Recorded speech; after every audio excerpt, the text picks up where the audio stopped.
Assalamu alaikum wa rahmatullahi wa barakatuh. Welcome, everyone. We are so excited to have Amal Kassir and Sara Bawany with us from House of Amal to present their new anthology, Threads of Palestine, Weaving Words of Witness.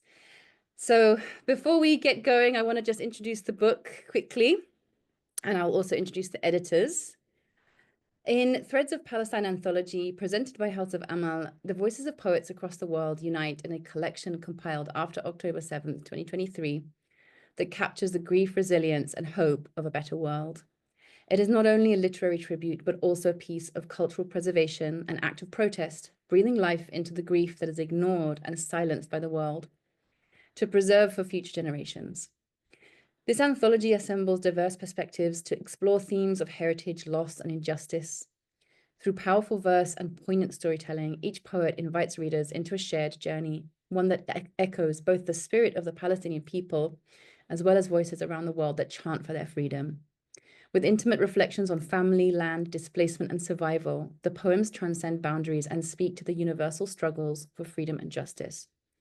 Threads of Palestine anthology is an invitation to empathy, a testament to enduring strength, and a rallying cry for solidarity with and action for Palestine and its people. MashaAllah. So I'm really looking forward to hearing how this collection came about and also hearing some of the poems from it, of course. I'll just briefly introduce the editors. Amal Kassir is a Syrian-American poet, the poet laureate of Hillsborough, North Carolina, a writing teacher, and most recently a mother, mashallah. Born and raised in Denver, Colorado, to an Arab father and an American mother, she has performed and taught in 13 countries and cities all over the world, including the United Nations in Geneva. With her background in community programming and social psychology, she pioneered a youth mental wellness program in Denver. She is also founder of House of Amal, a global writing community that sits at the intersection of faith, introspection, and literature. Her first book, Scud Missile Blues, came out in 2024, with 100% of proceeds being sent to Syrian children affected by the war. She lives on a farm with her husband and baby daughter, raising a garden, chickens, ducks, and a sheep. That is so cute. And wholesome. Sara Bawany is an award-winning poet, two-time author, clinical social worker, and creative writing teacher based in Austin, Texas. She graduated from the University of Texas at Austin with her master's in social work and her bachelor's degrees in biology and Islamic studies. She is currently a third-year Master of Fine Arts in Creative Writing student at Texas State University with a concentration in poetry, while also exploring creative nonfiction. Sara is the lead writing instructor at House of Amal, which is an institution to empower and support Muslim writers while also teaching craft. She has a small freelance editing business that aims to strengthen writers who seek her assistance while simultaneously making her a better writer and reader. She's also managing editor at Porterhouse Review, Texas State University's online literary journal, and co-manages Third Culture Collective, which is an artist collective based in Austin that hosts open mics and artist workshops. I hope you guys are all taking notes because this is all amazing stuff to go look up after. Sara's first poetry book was self-published in September 2018, Wholehearted, a collection of poetry and prose, and won Daybreak Press Publishing's 2019 Best Poetry Book Award. Her second book was published with Flower Song Press in October 2023, titled Quarter Life Crisis. Yeah, I'm sorry, I'm reading the long version of the bio, but it's all really interesting. With one of the poems nominated for a Pushcart Prize, she curated and co-edited her first anthology with House of Amal called Threads of Palestine, with 100% of the proceeds going to charity. Okay, here we go. Now over to you guys. There's so much there already. We want to hear, first of all, how did this anthology, where did the idea come from? I think it's pretty self-explanatory, but walk us through the steps of how you came about sending out the call for submissions and gathering together this group of poets and where they're all from. Yeah, I can start, or Amal, go ahead. Yeah, go ahead. Yeah, Assalamu alaikum, everybody. It's so good to be here. Thank you for joining us today, and thank you, Muslim Writers Salon, for giving us the space and platform to talk about this book that we're really passionate about, and this project that took a long time and finally was, came to like its fruition in December. So I think if I remember correctly, after October 7th was such a tumultuous time for everybody, and everything felt very heated and scary, and there was like this collective like desire to do as much as possible on as many ends as possible. And I think it was Amal who actually was like, we should have a contest, and usually in House of Amal we have like a spring contest and a winter contest, and so it was about the time anyway where we did something similar, but we wanted it to be, you know, much more collective, more paying it forward, more trying to give voice to what everybody was experiencing, documenting amidst so much, what's the word, misinformation, I suppose. And so we began to collect and put out a call for submissions for poems about Palestine. I think it was just called the Poems for Palestine contest. And then one of our community members, Yaqub, based in South Africa, came to us, I think, several weeks later and was like, you know, you could turn this into an anthology and let me show you how. And he has been part of this community, mashallah, for several years, like since the beginning, I think, would join Amal's writing hours every week, ever since their founding, I think, in 2020. And so had become like pretty well known to us, even though we like live across the world, and basically helped us curate and put together like the process for this anthology. And myself and Amal had published books before, but the anthology process was so different. It was, and what I love about like the story, like the origin story of this anthology, is that it didn't really quite come from us. Like it came from someone who is invested in the vision of House of Amal and in caring about writers who are writing about justice and grief and longing for a different world that was like outside of our community, but still someone who had been part of it for so long. So that's how it came together. And I think it's like a really cool story. And he's still, mashallah, really involved with the distribution of it. And yeah, just like helping us figure out what do we do next with this publishing wing we have with House of Emma.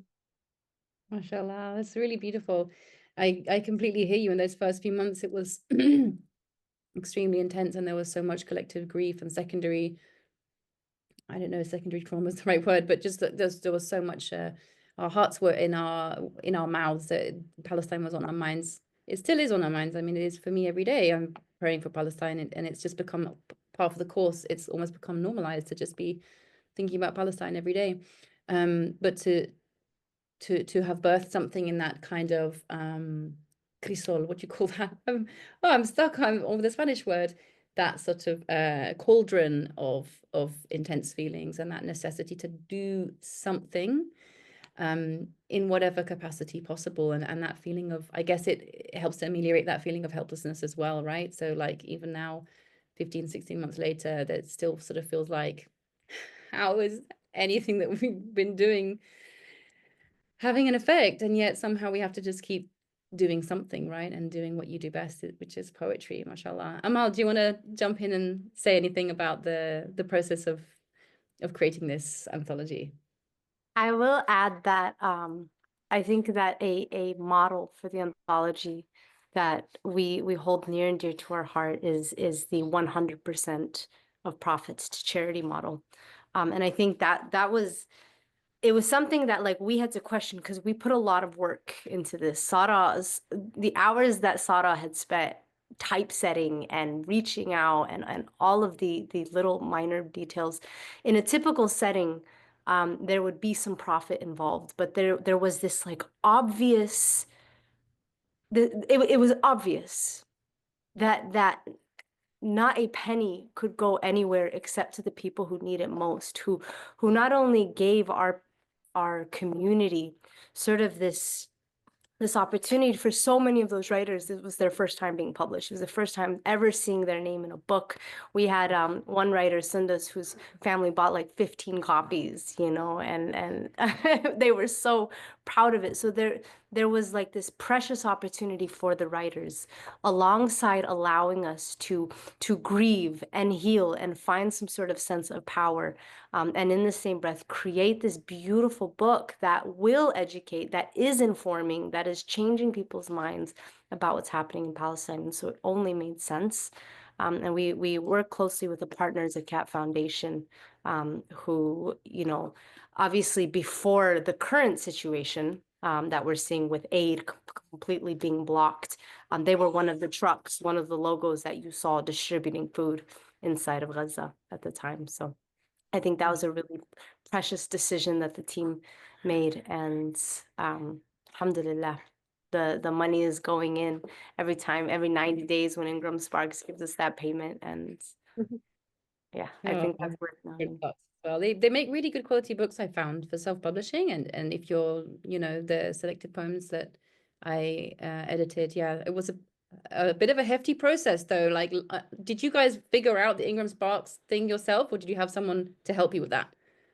Oh my God. That's when Emma was mentioning like the hours spent, like I have trauma about it. yes, It's yes. And I can't even explain to you what it was. Like, I have no idea what I spent all those hours doing. Like, I couldn't articulate it, but the amount of hours on Ingram Spark, just like figuring it out and like re-uploading the documents like 10 million times to like try and get like a little space right or something. It was so much. I was like about to lose it. And Emma was such a grounding force and was like, remember, there's baraka in this. Like, this is a beautiful charity project. This is for the world. Like, you're frustrated. It's okay. And I was like, you're right. You're right. Like, but it was like a hump to get over, and now we can say we know how to use Ingram Spark. So, but definitely the trauma from the typesetting is real. Yeah, so you did all that typesetting yourself. I believe so. Yeah. Actually, I think Wow. Yakub just joined us, who we were Yes. talking about. Assalamu alaikum, Yakub. We just mentioned your name about how the origin story of the anthology came about. But yeah, I believe I like had to sit there in Word and like do it a bunch of times, and we got some proof copies. And um yeah, and then sometimes, like what is it, the ebook version turns out different than like the print versions, and you have like the two separate. Yeah, it was a very, very technical stuff. It's a big addition to the workload, because editing is one thing. And so I want to ask you guys about the editing process. But before that, I want to just ask, so these were poets who were from the House of Amal membership. Tell us a bit about who they were and how that came together. Did you run workshops to specifically generate poems for this anthology? How did that process happen? We had several writing hours that were on the topic of Palestine, and some of our students in the cohort as well. House of Amal has a year-long program, and a group of students go through it for the course of the 12 months. Some of them as well were, as Palestinians, were teaching those workshops on Instagram. And it was really generating a lot of pieces, a lot of emotional processing. And that was the priority. How do we process this? How do we create change out of this? And so these online workshops, before we had intended exactly to create that competition, we're producing material, and we were getting messages all the time on Instagram of people just sharing their poems, people tagging us in poems that they'd written in the workshops. And, it became very clear that there is a body of work and a need to be witnessed as the writer, and a need to share about what's going on as witnesses to the genocide. So, yeah, as far as the actual editing process, Sara, do you remember that joyous I'm I was sorry, I feel like I'm rummaging around in some very traumatic memories here. Yes. It was I was 40 days postpartum as well. Oh I want gosh. to say that I like just had my baby. Sara was carrying a lot of the coordination on the back, and there were a lot of people to go back and forth with, and not everybody responded in time. And I think that this anthology, Sara, what do you think? It probably would have been like at least double, maybe, Yeah. had we gotten the responses that we needed. There's, you know, with all anthologies, you have to make sure that everybody's on the same page about how this payment structure is going to work. That any book, we can't give books away for free, because of course all of this is going to charity and so on. So lots of coordination back and forth, and then the editing process was a lot of fun. We got a lot of resistance too. It was really interesting. But I think one of the things we've been thinking about at House of Amal is, at least for me, the two-pronged approach I'm always considering is like craft and community. Like, we really want to produce quality work. We want to be a beacon of like Muslim writers who aren't just doing the self-expression thing, but are are really delving into language and delving into craft and like experimenting with form, and producing something that can be in a bookstore, that can be alongside like other great writers. And so that was really important to us. And one of the things that I love that we got to do is we actually got to involve our writing residents or our cohort, the 12-month program Amal mentioned, in the editing process. And so we like basically divided up the pieces that we got amongst them and had them do a first round of edits. And what that did is it taught them how to like critique and edit their own work effectively. And then I geared them up for like another portion of the cohort where they actually do like the infamous workshop where we like workshop each other's pieces and like kind of like critique them, but like learn how to like have the language for it and what to look for and what to critically analyze. So I found it a lot of fun. It was definitely a lot of work to like assign and then like go back and see what they did and then communicate it to the writer and give them deadlines for like, okay, now get back to us then. And we thought about like we could just skip this whole process. Like we could just like take the piece, put it in the book and be done. But there was something about like getting it to a quality standard and like working with these first time writers who've never been published before and like showing them like this is how the literary process can work and this is like a view into the world of publishing. That was really exciting and invigorating. And I do think like later when we got messages like, you know, a lot of people really appreciated that process and loved seeing how many people work together, not just like one of us and them, but like two of our cohort members, then myself and Emma, then I think Yaqub as well. So like a lot of people had their eyes on these poems to make them the best version of themselves they could be. And definitely there was some resistance. It was really fascinating to deal with it. But just like we do with our students, there was just such a growth opportunity where they got to see like, yeah, like you've been writing for a long time, but like what does revision look like? Like many of them had never considered the revision process, which I know we talked about, I think, during your guest lecture, Medina. That some people just like put out their first drafts and that's all, and then they never look at it again. And as we've like gotten really like big on our craft and our journey, we're just like, no, revision is essential, and we need to like explain why. Like, you know, the first draft is the emotional one. The revision is the one you do with like the left brain. So yeah, there was a lot of conversation around that and around like, you know, how to like keep this grounded in community, but also like get it to a standard that felt like we could try and do this cause justice. Yeah. Wow. It's so interesting you talk about this as a kind of a community project because it is challenging. Communities are challenging. And because, you know, when you have an issue that you kind of all have to grapple with together, it's so easy to just kind of go off into your own little bubble and just be like, oh, I'm just going to handle this myself and I'm going to figure it all out. And that's really hard because you have to figure everything out by yourself and not benefit from other people's experience. But also that challenging, you know, that kind of that pressure. It's like the qabd and the bust, you know, like there's the bust of just like expansion and write and express yourself and feel. And it's so beautiful and it's so important to learn that first. But then there's also this kind of constriction of like, okay, what I really mean. Is this really expressing what I mean? And is this going to make the reader feel what I want them to feel?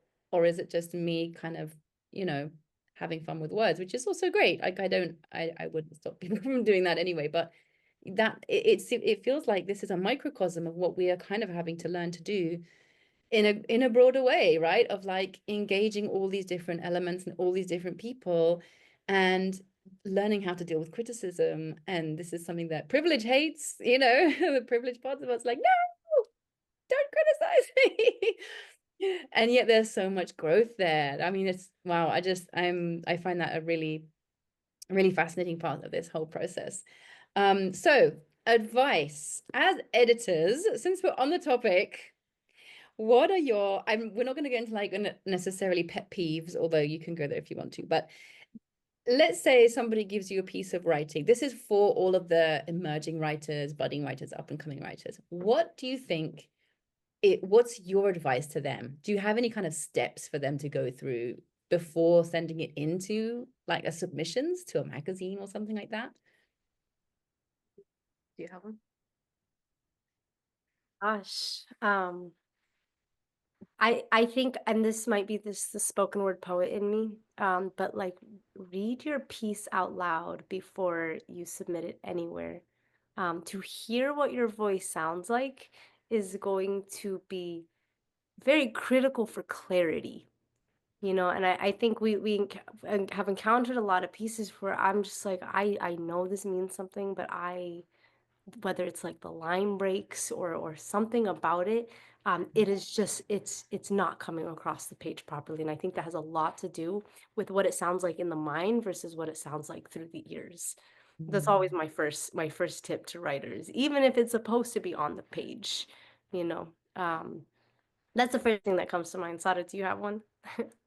Yeah, I guess trying to not go into pet peeves territory, but like what my general feedback always is for, because even when I like do freelance editing, like I've been editing manuscripts for years, and not like a lot at a time, but maybe like I'd come across like 3 or 4 a year that I'd like sit down and be like, and so it like gave me an idea of like trends and like the way people were writing and what they were looking for, and also like a lot of resistance. And then I had to like be like, how do I tailor my feedback to where it's not harsh? And I don't ever want to be harsh, but I always want to be from like a growth mindset and a growth perspective of like, how does this become the best version of itself? And I think the thing I always lean back on, and ironically we talked about it in the guest lecture, but like I think, getting rid of cliches and playing with figurative language, because I think there are so many poems that Muslims specifically write about very specific things that start to sound the same. And that's across the board with like anybody and everybody. Like if you're writing a love poem or writing a heartbreak poem, like in theory, there are only so many ways you can write that, but then there are also ways to elevate your language beyond that to where like only you could have said it this way. And that's what makes that poem unique to you. So always trying to get people to like really push the envelope a little bit of like, okay, someone has already said my heart is in pain. How can you say it like Right. in a way where like you're not using any of those words? So actually after your guest lecture, Medina, we did an exercise on, I think, cliches, where like we gave our students like a list of words about a particular topic they were like not allowed to use. And the stuff that came out of that was really fascinating and fun and like unexpected. And so things like that, I think like both in our editing and in our teaching, we're really trying to like help our students, the writers, people who publish with us, because people interact with House of Amal in so many different ways. But just like showing them that like they're capable of so much more than like cliched language. Yeah, you've just reminded me of this. I've just also been reading a manuscript for developmental feedback, not so much for editing, but it was a manuscript written by a guy who'd actually written he'd written several novels. He was an experienced writer anyway, and he was writing a memoir.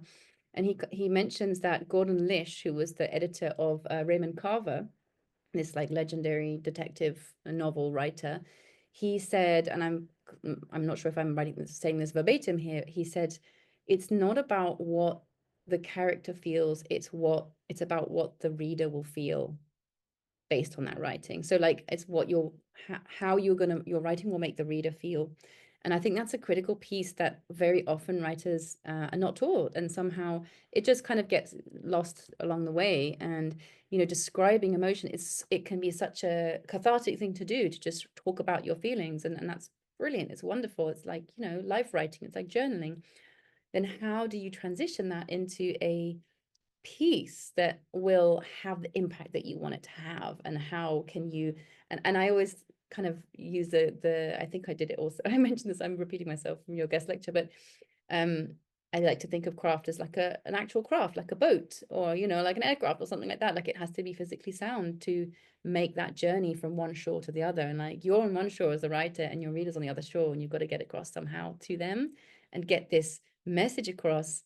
And craft is the way that it does it. And so like all of those refinements, which there are so many different lessons that you can learn of how to write, but I think for me the best way to learn is just to do it and then get feedback and keep working. So tell me about the workshopping, because that sounds like it was interesting. Yeah.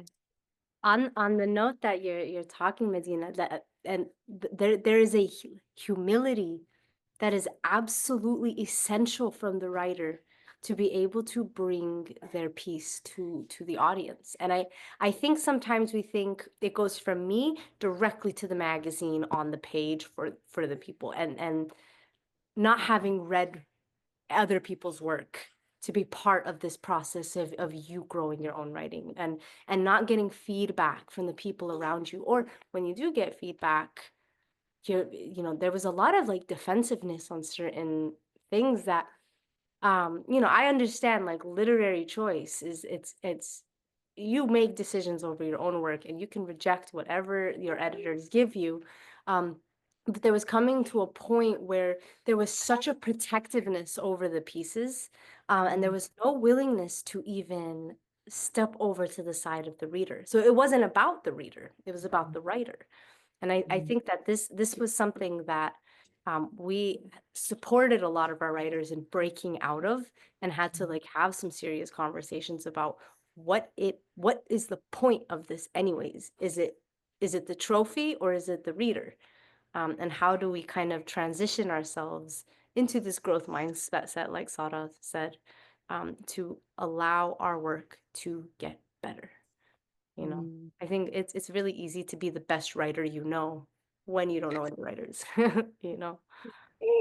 And it's also extraordinary when sometimes, very, very occasionally, you'll come across somebody who just puts words to paper and it comes out really beautifully and needs very little, you know, cosmetic surgery to like really make it shine.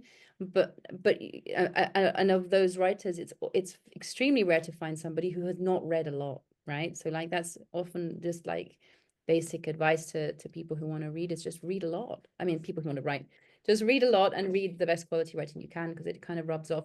And yet at the same time, you have to be able to separate yourself from it to develop your own voice, right? Because you can end up kind of imitating styles from well-known writers without realizing it. And that's a whole other kind of a pitfall.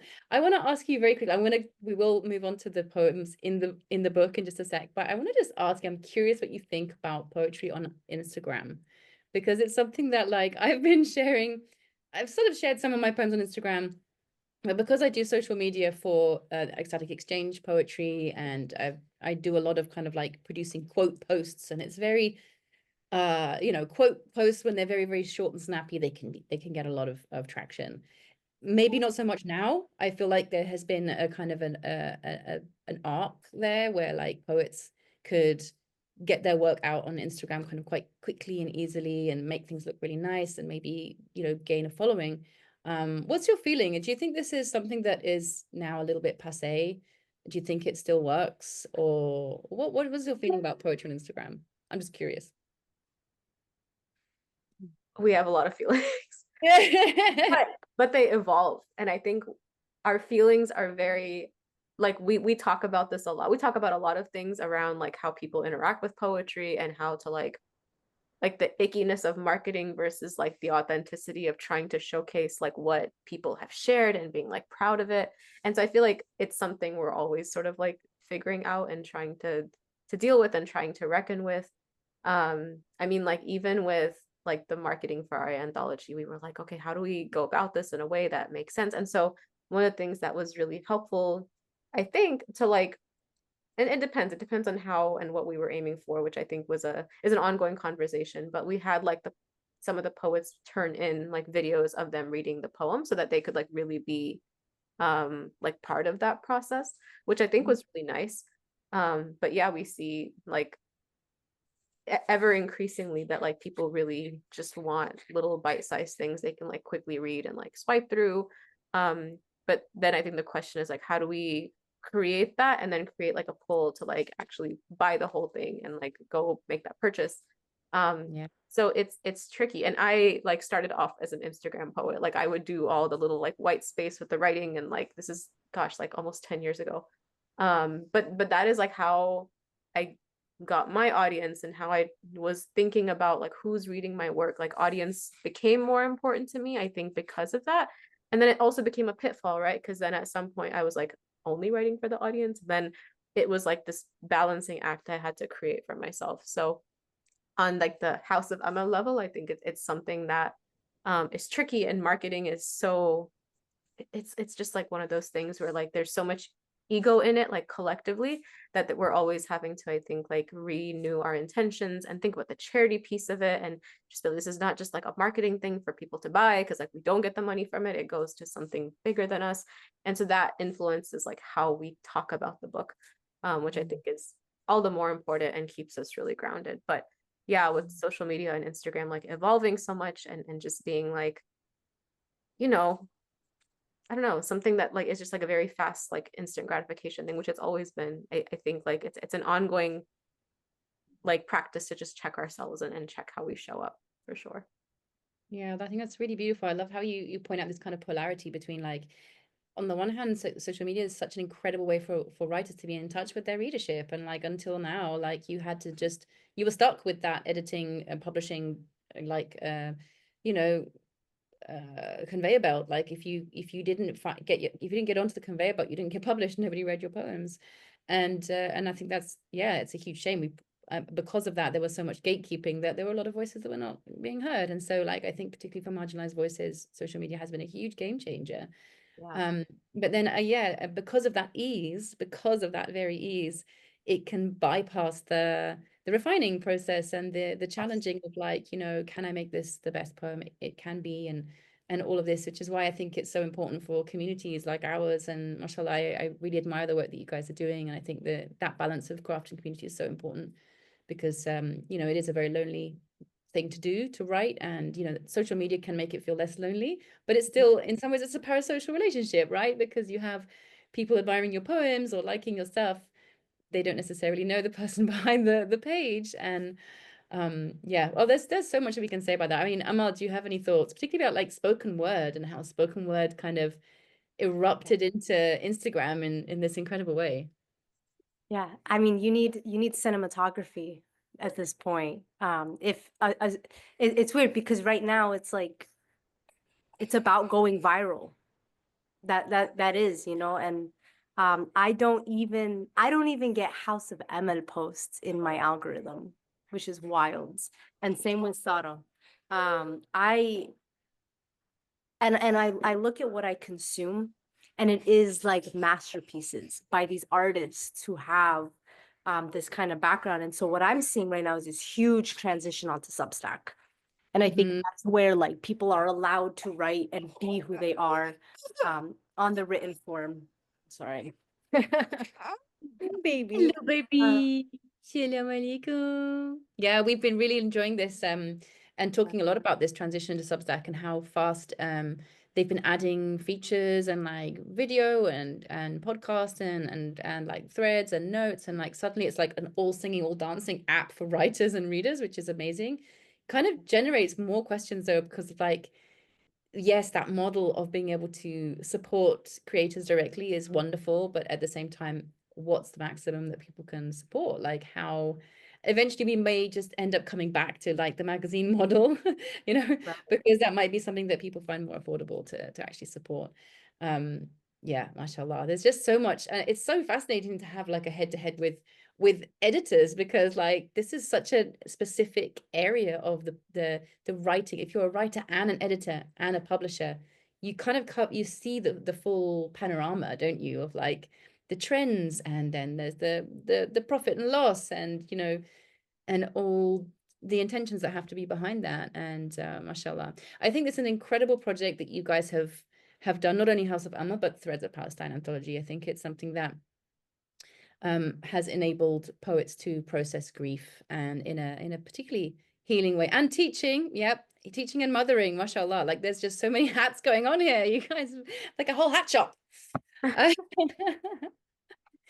So let's hear, do you have any of the poems to hand that you particularly want to read? Okay, let's hear them. Yeah, I do. So it's good. I like had these bookmarked from like the last time I read from Yay. somewhere. I don't even remember where, but I have one by Jawaria Muhammad that I really love to read. She is in our membership group, and she's sort of been with our membership group since like we did like the pilot last year. And she's really fantastic. A lot of her work has been published since we started like workshopping it together. And so she wrote this ghazal, Ghazal for Gaza and Genocide Deniers. The Arabic word used to refer to those who have died in sacrifice is shaheed. More than a martyr, its root also means to bear testimony or to witness. My phone, weighted messenger in my palm, lights up and screams a splinter of a soundbite. From thousands of miles away, my entire living room bears witness. A boy rubs the belly of a white, wild-eyed cat, her brittle hair like prickly spines, her meowing muted from the missiles witnessed. The women knead and press palms into dough, carefully baking costly bread. The sagging bag of flour in the corner, wet with blood, is witness. Bride and groom clasp hands in a schoolhouse turned shelter, grasping for a slice of joy. In this union of resistance, the dancing children are witness. A man coated in ash scrapes away rubble with fingernails only to find the scarf of his mother, green and white, still scented like the shaheed. 4 infants, wrapped in sheets at a hospital, decompose, the hissing respirators now silent. A journalist was witness. Before him, the stray dogs were witnesses. The ground, against her will, soaks up blood and swallows small bones, only to be dug up and spit out again. She will retaliate. The passing clouds are her witness. The sheep, the stones, the strawberry fields, the olive trees, the air soiled with smoke, all weep, witnessing the story shuddering at the lips of the shaheed. Do the dying record and plead for dignity when they are inheritors of whiteness? Thin pink flesh is so easily believed, so easily beholden to, without any question of witness. Justice always finds her vessel, bursts out like water from a broken dam, gushing giant waves. I wish for her frothing wrath to engulf you. Watch your mouth split, aghast in witness.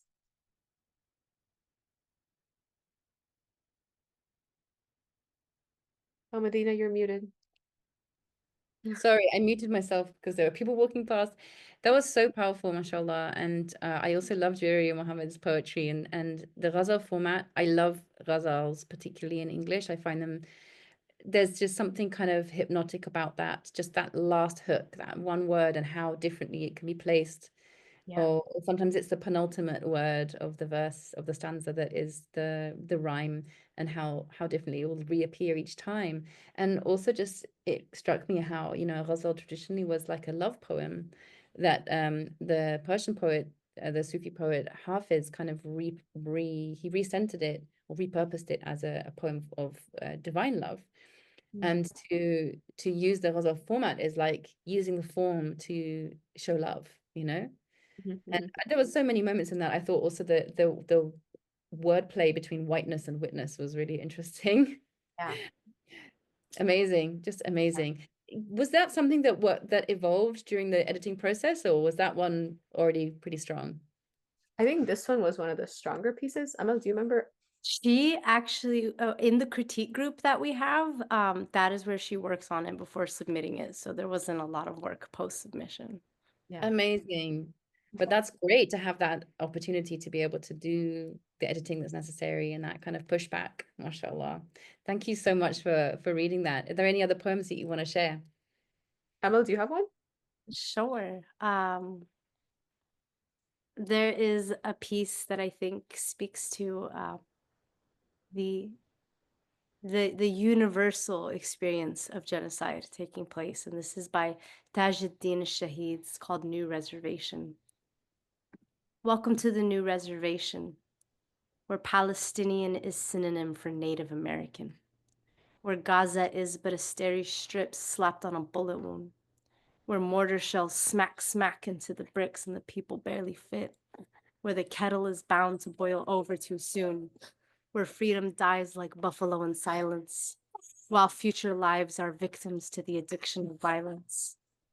Just how do you live in a city where you must sell the broken parts of your neighborhood that have been repeatedly shelled, bombed out and torn down, where the word building is always a verb and never a noun, where schools and masjids are smoldering has-beens, where the cityscape is scorched out stubble, and people buy food by recycling the rubble. Over here, the natives are given reparations of casinos and payday loans.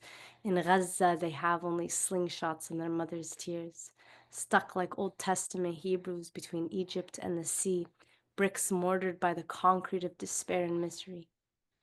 Neither neighbors nor the water provides any relief. Sabra and Shatila are today's wounded knee in Sand Creek. If we consult the past to see the future unfold, we all know Pandora's box holds very little hope. Life in the strip stays a sad ballad of tear gas canisters and full metal jackets, suicide runs, retaliation, and adolescent martyrdom, where sons are taught to die young because war is the only thing left to live for. They want jobs, but not an occupation. They're looking for casinos or bucktooth sports logos for trade and for their assimilation. So they try to sleep the sleep of giants, to dream the dream of Philistines. Every fingertip is a wick, lighting hookah pipes and dynamite. The people pray for rain daily to wash away the pain. But what comes from the rivers of sorrow is the only little moisture they get. The same bitter water drank by Geronimo that made him immortal. Do they remember the lessons that the old book taught? Do they remember the ancient Gaza that Samson walked? Do they see his hands pushing and pushing on the pillars because the reservation is rapidly running out of room? They are pushing and praying, praying and pushing, while the people are dancing in the pavilion, oblivious and blind. They don't see the pushing. They don't hear the prayers. No, they are still dancing in the pavilion, oblivious and blind. They don't see the hair on Samson's head that's starting to grow back, so they don't hear the roof above them that is starting to crack. Spoken word poet by Tajuddin. MashaAllah. Wow, you can tell that's a piece of spoken word, huh? It sounded for me like it had this kind of a beat-like quality, and there was a lot of phonetic work there. There was lots of kicks. There was the smack, smack, and the sort of alliteration that was almost like a tongue twister at times. And then picking up that thread, that kind of biblical thread that runs through it, and then, presenting Gaza as this place from the Bible, like a literal holy land. SubhanAllah. And yet in this very contemporary language. Wow, beautiful. Is there anything that you would say there's different about writing a spoken word poem compared to writing a poem for the page? Because when you read a poem on the page, you're absolutely right. Like your ear's hearing it as if it's spoken. So spoken word poetry does, I think, transmit very well on the page. But is there any difference you would say in the process of writing them? What a great question. Sara and I talk about this a lot. I personally can always tell who our spoken word poets are when they are applying to our programs, for sure. The line breaks are only lended to how you read it, how you are reciting it out loud, as opposed to form, which I am a student of Sara Bawany's when it comes to the written form. I almost would say that, like, when you put words to a beat, this is the same on paper as when you put words to a form, and so it is a higher level that does not necessarily require the rhythmic and the music of your voice. I always have two versions of a poem, which is the spoken word poem, which is always going to change when performed live, and then the written version, which belongs to the page itself. So, Sara, I'm sure you have so much more to add to that. That's fascinating. I think you said it really well. I think one of the hardest things that I've observed for like people who are amazing spoken word poets is that, like, sometimes like they what's happening on the page is not translating. Like, I've seen really well-known spoken word poets who have like books and they're like, yeah, like I said, very well known, but then like you have the books and it's like a giant block of text, page after page after page, and there's like no room for the breath and for like space and for just like a pause that you would see in their performance. And so yeah, Amal and I talk a lot about this because there's always this question of like how to like put this big like this big performance, like something that's so much larger than the page. How do you like condense it? It's almost like this act of like squeezing. And if you don't do it right, you don't do it justice. And I feel like you hardly can, because the performance is so big and so just powerful that it almost feels reductive to try and put it on the page, but it is possible. And then there are some who like will just keep really simple forms, couplets, tercets, quatrains, and like that's how they move. And they don't do the fun experimental thing that you see a lot of very, very specific page poets doing. So I think there is very much a balance in like thinking about how this poem will be read on the mic, if it's meant to be read on the mic, how the reader will interact with it. And I know for me, it's a journey too, because in my first book, I had poems that were meant to be recited, but I did the same thing, big block of text, just trying to fit it on 2 pages, didn't really care to like, there was like 2 lines that were going into the next page. I didn't matter, it had to be on 2. and like not thinking about how that drastically changes the interaction of like how it's read. Yeah. I want to just like throw in there, Sara. Actually, when I turned My Grandmother's Farm, which is a poem, onto the page, eventually I was like, this is just prose. This is just paragraphs. It's not stanzas. It's not even a poem. It is a story, Yeah. really. And you see that any attempt to just break it up is just trying to be a poem. Yeah. You know, when that might not even be the identity of the spoken word piece. Yes, definitely. And there are definitely some that like should be a block of text, but not all. And I think like knowing the identity of the piece is what's also crucial when you write.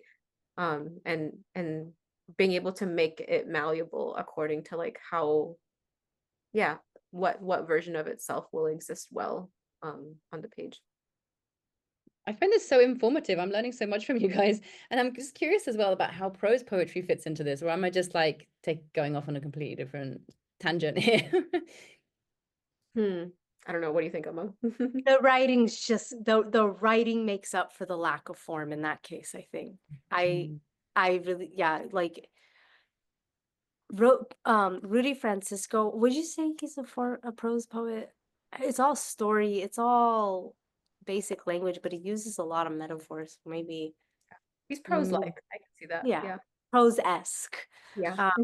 But like the quality of his metaphors are so they're so excellent that they will keep you following along in on the pages, even though there is no necessarily form. It's definitely a spoken word poet's work, you know. Interesting. Yeah, and so I think that's where the quality and the simplicity, I don't think really complex language here is going to lend itself very well. I think it's going to be quite the opposite.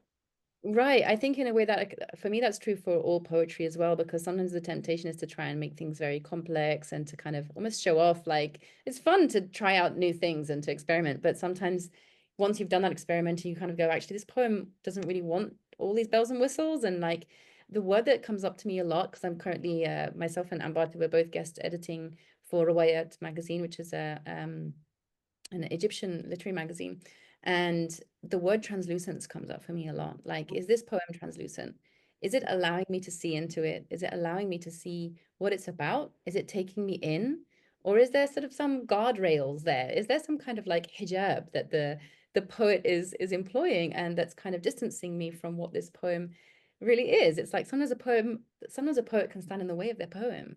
And I think this is part of the workshopping process, isn't it? And it's the feedback process and the editing, because quite often what I hear editors say, particularly for poetry, is like, what is this poem really about? Like, what is your message here? What's your vision? And sometimes the poem can kind of, you get carried away with like, oh, there's just so much fun I can have with this. And I've done it myself 1,000 times. It's like the poem sometimes is yeah, it's almost like a jungle gym. And then it's like there's something kind of, it can be much simpler than this, and it can shine in this way that it impacts the reader. Again, it's coming back to, is it reaching the reader, or is there something kind of like clogging it up in the way? You know, is there something in that river that the boat's not going past? There's algae. Yeah, I love that. I love this idea that like sometimes the poet is in their own way and is caught up in like the little details or the trees instead of just like stepping back and looking at the whole thing and saying, yeah, what is the purpose? I think one of my professors is always telling us, maybe it's, I don't know, maybe it's in House of, I don't remember, it's all like jumbled in my head, but like after each line asking, so what, which feels so harsh, but it's Oh like, yeah. what is the point of this? Why? Why Okay, should I care about this? yeah, my heart is broken. Okay, so what? But like asking that, I think creates like, you know, like a personal like editor, right? Because now you're able to step back and objectively say, okay, yeah, so what? Oh, this is actually pretty boring. I think I'm gonna scrap this. And I think it like allows people to like step back. And people struggle with that, right? Like we were talking about the anthology, like they feel so personal and connected to their writing that they can't separate themselves from it versus like the audience, which again, I think is so much of the conversation around like elevating writing is like, there's a big difference between writing for yourself in a journal and writing for like other people that other people will consume, read, interact with, and teaching them how to like be of many minds about it and look at it differently. Amazing. I really hope that everyone watching this and all those who are going to be watching this later, the recording, will be taking a lot of notes, because this is serious gems from poetry teachers, okay? Which we're getting for free. So thank you all so much. I just wanted to chip in as well, because Sophia El-Hilo, I did a feedback session with her at one point. Again, it was because of you know, she was offering feedback crit sessions of poetry in exchange for you know, a charitable donation to a charity in Sudan. And I remember her saying that with each poem, like, you have to look at, is there a balance between vibe and form? It's like there's the vibiness and there's the poeminess, and it's like the yummy, the feelings and stuff. And it's like, okay, does it have enough of a container to really hold it? Otherwise, it sort of just can kind of disperse, you know?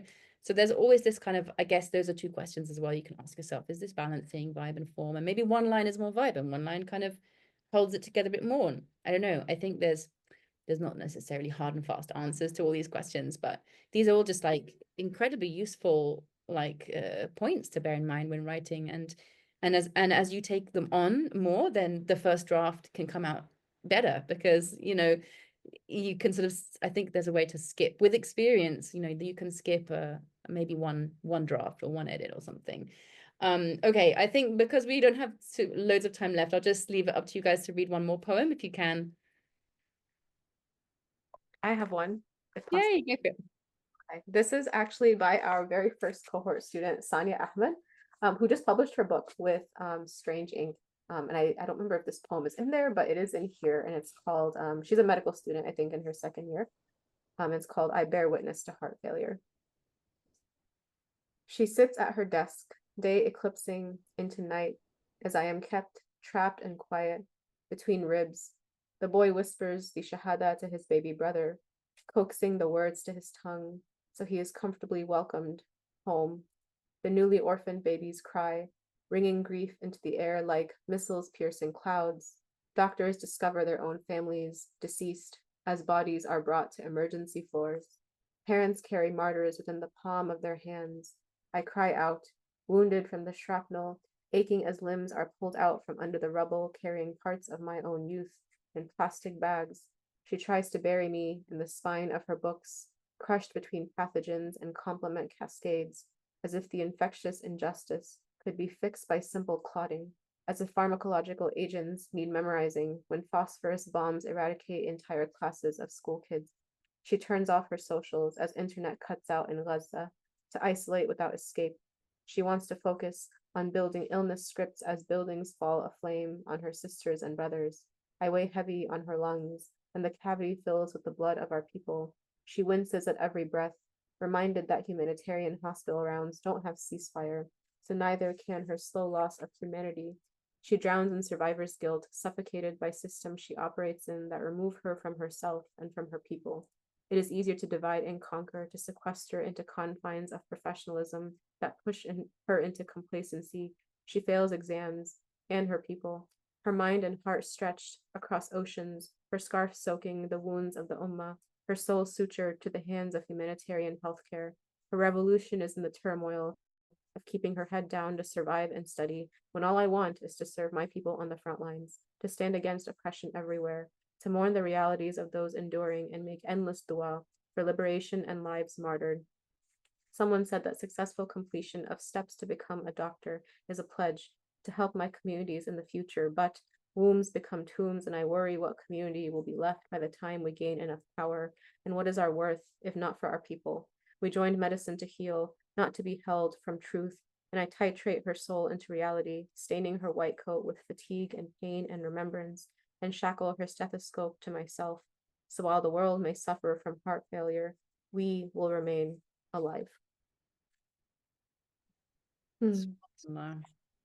I really I don't want to like analyze this poem because I thought it was so powerful, but I just loved how brings the she brings coloniality into like such a personal experience. There's such a, you know, raw and human expression of what coloniality means and what colonial structures do, and not just like some kind of geopolitical kind of abstract notion, but how it impacts every single person who engages with it. And I just want to congratulate you on, you know, mashallah, this, I think, is a really blessed venture and a beautiful intention. And I think you've done it justice.